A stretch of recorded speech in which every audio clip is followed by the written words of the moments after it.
धर्ममंगल की जय हो। बड़ी माता की जय। त्रिकाल प्रति महापुरुष की विवेचना चल रही है।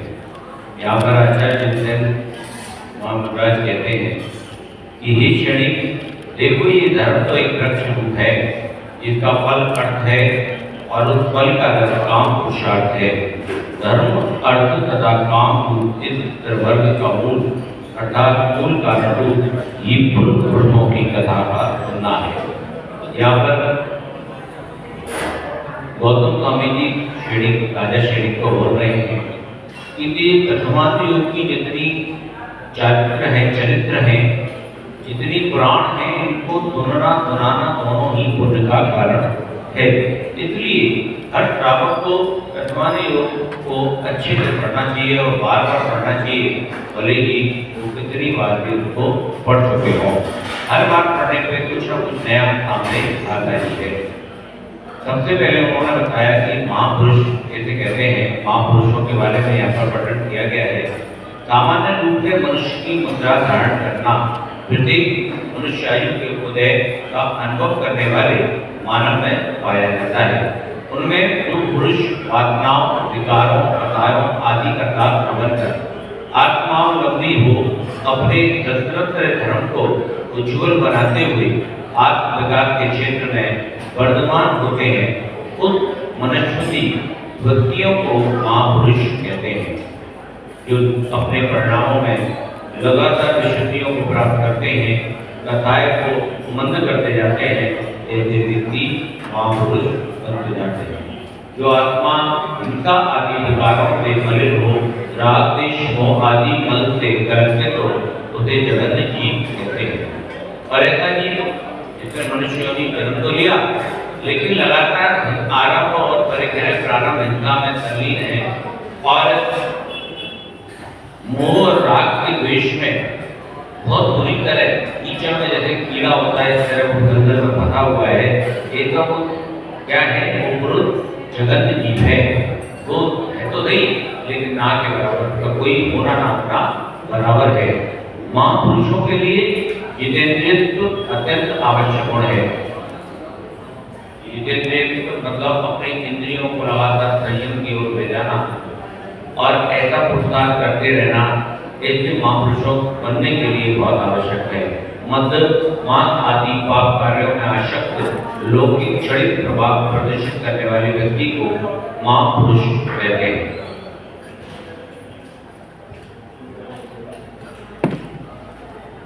कहने तो व्यक्ति को महापुरुष कहने की प्रणाली हमारे जगत में पाई जाती है, किंतु धर्म के उच्च क्षेत्र में ऐसे प्राप्ति पाड़ी को महापुरुष कहना निश्चित नहीं। यहाँ क्या कह रहे हैं कि आजकल व्यवहार में तो लोग क्या कहते हैं कि उसका चरित्र नहीं देखते, उसके चरित्र को देखे बिना ही, चाहे वो मांसाहारी है, चाहे वो रात्रि भोज करता है, चाहे वो अवश्य का सेवन करता है, उसके महापुरुष आदि व्यवहार में। लेकिन ये तरह कहना ऐसा नहीं हो सकता। व्यक्ति महापुरुष वही हो सकता है जो अपने चित्त को, अपने परिणाम को निरंतर विशुद्ध करता जाए, राग द्वेष आदि को बंद करता जाए, कथाओं को बंद करता जाए और मिथ्या कर्तव्य की ओर लगातार अपने आत्मा को ले जाए। एक ही व्यक्ति को महापुरुष मानना चाहिए, ना कि व्यवहार में किसी की चापलूसी करते समय उसको मान कह देना, अपना कोई स्वार्थ है उससे इसलिए उसको मान कह देना, महापुरुष कह देना, चाहे ये पूर्ण विद्वान नहीं है तो ये न्याय उचित नहीं है। इसमें भी मिथ्या का दोष लगता है। सर्वज्ञ ईश्वर करता हितो देवी गिरे भगवान ने अपने केवल ज्ञान के द्वारा त्रिकालवर्ती पदार्थों का प्रत्यक्ष ज्ञान करके अपनी दिव्य ध्वनि के द्वारा उसका प्रतिपादन किया। हमारे तीर्थंकर भगवान को दिव्य ज्ञान होता है, केवल ज्ञान होता है, तो वो ऐसे केवल ज्ञान के द्वारा त्रिकालवर्ती तीन काल के तीन लोक के पदार्थों के बारे में जो उनके गर्दर आदि होते हैं उनको दिव्य देखना देते हैं और वो गर्दर आदि त्रिपुणी महाराज आदि को देखना देकर फिर इनकी बस इस तरह के ग्रंथों की रचना होती है। अतएव जनागम के आश्रय से त्रिकालवर्ती महापुरुषों के जीवन गुण आदि के विषय में संक्षिप्त प्रकार डालने का प्रयत्न किया जाएगा। भरत क्षेत्र में जनागम में 169 महापुरुष रहे। अभी हमसे कोई भी पूछेगा दो बातें पूछी जाती है जैन धर्म के अंदर कि 63 इलाका पुरुष कौन कौन थे, याद है कभी भूल गए आपको याद करा है 63 इलाका पुरुष बताइए। 24 तीर्थंकर बहुत अच्छा तरीका बताया था। 24 तीर्थंकर उससे आधे चक्रवर्ती कितने हुए आधे चक्रवर्ती और उससे भी आधे नहीं 24 तीर्थंकर आदि चक्रवर्ती बलभद्र नारायण और प्रतिनारायण तीनों 9 9 9 याद रहेगा। बहुत अच्छा तरीका है याद करेंगे। नारायण बलभद्र क्यों से याद करो नारायण और प्रतिनारायण ये तीनों 9 9 9 12 चक्रवर्ती 24 तीर्थंकर 12 चक्र के आगे चक्रवर्ती और 9 9 9 बलभद्र नारायण और प्रतिनारायण। अब इसके आगे बढ़ के आता है महापुरुष। इसमें 169 महापुरुष कहे गए। फिर सबसे पहले जब तीसरा काल समाप्त होता है, भूख भी समाप्त होती है और कर्म आदि नष्ट होने लगते हैं, कामधेनु गाय आदि, तो वहां पर फिर कुल का जन्म देते हैं। वो जीवन जीने की कला बताते हैं कि आगे आने वाला जीवन में कैसे यापन करना है। ऐसे 14 कुलकर होते हैं। कौन होते हैं? 14 कुलकर और इनको मनु भी कहा जाता है। जब तो मनुष्य हैं, मनुष्य बोला जाता है तो इन्हीं मनु थे। हालांकि दूसरे संप्रदाय में तो राजा मनु लिया गया, लेकिन हमारे यहाँ जो कुलकर होते हैं 3 संवत के पहले होते हैं और अमूमन तीसरे काल में ही होना शुरू हो जाते हैं। तो ये 14 कुलकर हुए। उसके अलावा तीर्थंकर भगवान के 24 पिताजी और 24 माताजी। 24 पिताजी ये भी क्रम से याद रखना, क्योंकि 14 कुलकर पहले होंगे और फिर 14 माता 14 पिता। तो ये ऐसे यहाँ पर 48 और 14 कितने हुए 58,468। उसके बाद 24 तीर्थंकर कब आ जाएंगे? इसमें सलाका पर दिया जाएगा 24 तीर्थंकर। क्या है यार इनको 24 कुलकर 14 कुलकर 24 तीर्थंकर 24 तीर्थंकर की पिताजी 24 तीर्थंकर 24 माताजी। तो 24 क्या बेहतर है यार। उसके बाद फिर 12 चक्रवर्ती, ठीक है, 9 बलभद्र 9 नारायण 9 प्रतिनारायण। अगर तो याद रहेगा, अगर तो कोई दिक्कत नहीं है। फिर 14 कुलकर याद रखते हैं, फिर सलाका पर याद हो जाएंगे। उसके बाद 14 कुलकर याद रखते हैं। उसके बाद 24 तीर्थंकर और उनके माता और पिता 24 28 उसके बाद फिर आता है नारद। नारद जो है वो 9 कितने होते हैं 9 नारद तब अधोगामी होते हैं।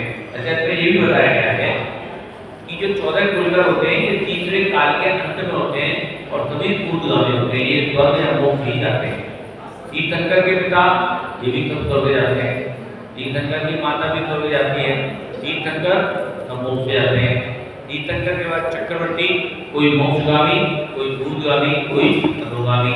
बलभद्र सब स्वर्ग या मोक्ष जाएंगे। नारायण और प्रतिनारायण नियम से नरक जाते हैं, क्योंकि उनमें आपस में इतना वैर होता है और वैर के कारण दोनों अधोगामी होते हैं। नारद तीव्र कटाय का भाव रहता है तो इस कारण से ये भी नरक में जाता है। और रुद्र कितने हुए 11 रुद्र होते हैं 11 और ये भी सब नरक जाते हैं। और कामदेव 24 तीर्थंकर के माता पिता और कामदेव ये चारों 24 होते हैं, ठीक है। और बाकी तो मैंने समझा ही दिया। बस आपको 2 याद रखने हैं। नारद 9 नारद 11 रुद्र और 14 कुलकर। ऐसे ही 169 महापुरुष होते हैं। इन 169 महापुरुषों में उनका अपहरण काल के प्रभाव से कुछ संख्या में न्यूनता आ गई।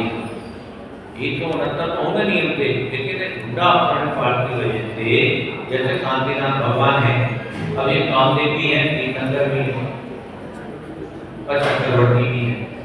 तो ये 3 पद अब एक ही व्यक्ति के पास हो गए तो वो पद क्या रह गया? एक रह गया। इसलिए अब ये 168 रह गए। यानी हरनाथ कुंदुनाथ ये सब जो है चक्रवर्ती भी है, कामदेव है, तो इतने और 3 6 पद कम हो गए। 1 और 63 रह गए। इन तीनों तीन अंतर कामदेव चतुर्थी पर धारण करेंगे। प्रत्येक व्यक्तियों की गणना की अपेक्षा से 169 हो गए, 169 ही यानी पद 169 होंगे। अब ये काल है तो उसमें कहुआ उपरोक्त 169 गुण पुरुषों में 24 तीन अंतर 12 चक्रवर्ती 9 बलभद्र 9 कामदेव 9 लक्ष्मीनारायण। इस प्रकार सब पुरुषों को 63 का पुरुष कहते हैं। ये कथन जम्बूद्वीप संबंधी भरत क्षेत्र की अपेक्षा है। आज की संस्कृत जो भरत क्षेत्र है, इस प्रकार पुष्कराद्वीप में भी दो भरत क्षेत्र हैं। इन चारों क्षेत्रों में जम्बूद्वीप के भरत क्षेत्र के समान 169 पूर्ण पुरुष पाए जाते हैं। इसका मतलब समझा? इसका मतलब ये हुआ कि जम्बूद्वीप की गणना बताई गई, केवल जम्बूद्वीप के भरत क्षेत्र की गणना बताई गई।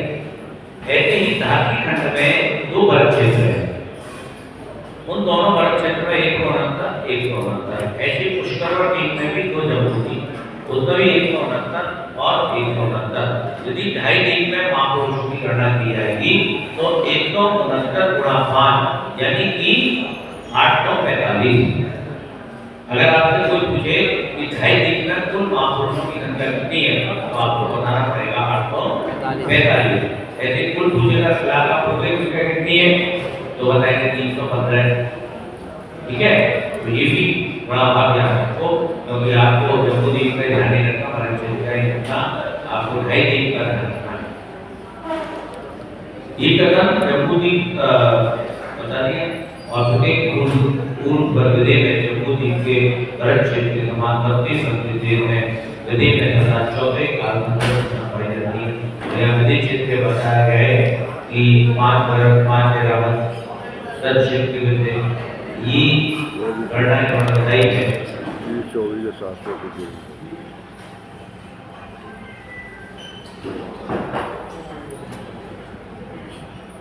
अच्छा, भरत क्षेत्र के अलावा 5 ऐरावत क्षेत्र भी और 5 ऐरावत क्षेत्र के विषय में भी ऐसा ही कथन पाया जाता है। तो 5 भरत 5 ऐरावत के समान पंच विदेही में एक विदेश जैसे जो रचना भरत क्षेत्र में जम्बूद्वीप में है उसकी दुगनी रचना धारती और पुष्करवती में भी होती है।